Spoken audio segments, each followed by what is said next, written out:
പാറക്കുട്ടിയും അമ്മുക്കുട്ടിയും കൊണ്ട് ഒരു കുട്ടി ഷോപ്പിങ്ങിന് പോയതാണ് കേട്ടോ. അപ്പൊ അവിടെ ചെന്നുടനെ അമ്മുക്കുട്ടി എന്നെ വിളിച്ചുകൊണ്ട് പോയത് ദേ ഒരു ഐസ്ക്രീമിന്റെ സെക്ഷനിലേക്കായിരുന്നു. പാറക്കുട്ടി അപ്പോഴേക്കും പാറക്കുട്ടിക്ക് വേണ്ട ഐസ്ക്രീം ഒക്കെ സെലക്ട് ചെയ്ത് വെച്ചിരുന്നു. രണ്ടെണ്ണം എടുത്ത പാറക്കുട്ടി എടുത്ത് ഒന്നെടുത്താൽ മതി എന്ന് പറഞ്ഞു കേട്ടോ. ദേ ഈ ഒരു ലാസാഡ് ഐസ്ക്രീമാണ് ഞാനും അമ്മുക്കുട്ടിയും എടുത്തത്. പപ്പയ്ക്ക് സിപ്പപ്പ് മതി എന്ന് പറഞ്ഞു സിപ്പപ്പ് വാങ്ങി. പാറക്കുട്ടിക്ക് വേണ്ട പിസ്സ സോസും പപ്പടം എടുത്തിട്ടുണ്ട് കേട്ടോ. പിന്നെ ദേ നമ്മൾ ബില്ല് ചെയ്യാനായിട്ട് നിൽക്കുമായിരുന്നു. അപ്പൊ അവിടുത്തെ ചേട്ടന്മാര് അമ്മുക്കുട്ടിയുടെ ഐസ്ക്രീം വേണമെന്ന് പറഞ്ഞു ചുമ്മാ അമ്മുക്കുട്ടിയെ കളിപ്പിക്കാനായിട്ട് കുറുമ്പ് കാട്ടുമായിരുന്നു കേട്ടോ. അമ്മുക്കുട്ടിക്കാണെങ്കിൽ ഫുഡ് വിട്ടൊരു കളിയില്ല.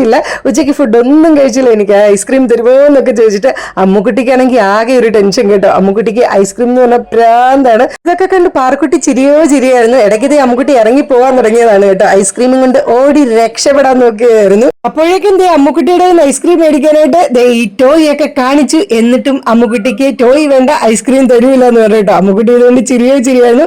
അങ്ങനെ നമ്മൾ ബില്ലൊക്കെ ചെയ്ത് തിരിച്ച് വീട്ടിലേക്ക് പോവുകയാണെങ്കിൽ. അപ്പൊ ഇത്രയുള്ളൂ. ടാറ്റാ.